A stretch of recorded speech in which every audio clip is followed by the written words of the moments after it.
प्रभाग क्रमांक 7 मध्ये भाजपाचे शक्ती प्रदर्शनात्मक पदयात्रा, हजारोंची उसळलेली गर्दी आणि प्रचंड जनसमर्थन।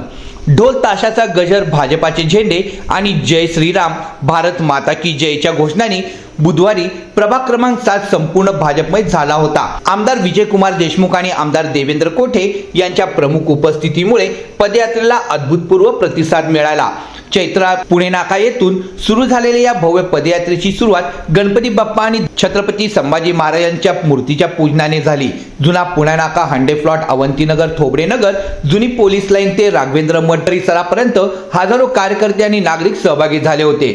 जागोजागी नागरिकांनी उमेदवाराचे औक्षण करत, पुष्पवृष्टी करत उत्स्फूर्त स्वागत केलं। घरासमोर कमळ चिन्हाच्या रांगोळ्या आणि फुलांच्या पायघड्यांनी संपूर्ण प्रभाग लक्ष वेधून घेतलं होतं। यावेळी आमदार देवेंद्र कोठे म्हणाले, प्रभाग क्रमांक 7 हे माझे कुटुंब आहे। या प्रभागासाठी मी नेहमीच भरघोस निधी आणला असून आता मुख्यमंत्री देवेंद्र फडणवीस आणि पालकमंत्री जयकुमार गोरे यांच्या भक्कम पाठबळावर शहराचा कायापालट करण्याची भाजपा सज्ज आहे। हजारोंच्या गर्दीत निघालेली ही पदयात्रा म्हणजे प्रभाग क्रमांक 7 मधील भाजपाच्या विजयाची नांदी असल्याचं मत नागरिकांनी यावेळी व्यक्त केलं आहे। प्रभाग क्रमांक 7च्या भारतीय जनता पार्टीच्या विजयाची ही नांदी आहे। आज खऱ्या अर्थाने भारतीय जनता पार्टीच्या प्रचाराला या प्रभागामध्ये सुरुवात झालेली आहे। मी विशेषतः प्रभाग 7च्या सर्व नागरिकांना व मतदार बंधूंना विनंती करतो की 2012ला आपण सगळ्यांनी मला नगरसेवक म्हणून काम करण्याची संधी दिली।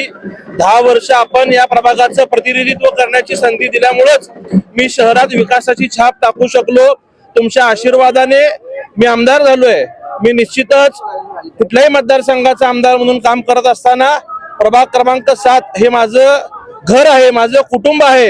या भावनेतनं या प्रभागाचा विकास करण्याचा प्रामाणिक प्रयत्न केलेला आहे।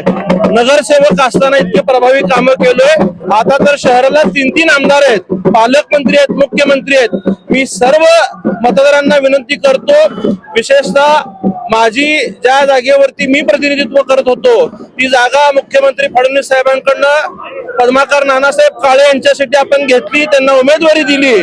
आपण सर्वांनी माझं कामाचं प्रतिनिधित्व म्हणून पद्माकर नाना काळे साहेबांना विजयी करावं। त्याचबरोबर आमचे गुरुवर्य व मार्गदर्शक पुरुषोत्तम बर्डे साहेबांची कन्या या देखील या निवडणुकीला उभारलेले आहेत। श्रद्धा किरण पवार असतील, आनंद कोलारकर असतील, या 4 उमेदवारांना आपण पॅनल टू पॅनल मतदान करून विजयी करावं। संपूर्ण प्रभागाची विकास कामं करण्याची जबाबदारी मी जरी आमदार असलो तर ज्या पद्धतीने नगरसेवक म्हणून काम केलं, मी स्वतः या प्रभागात लक्ष घालून सगळे कामं करून घेईल हा विश्वास प्रभाग 7च्या जनतेला देतो।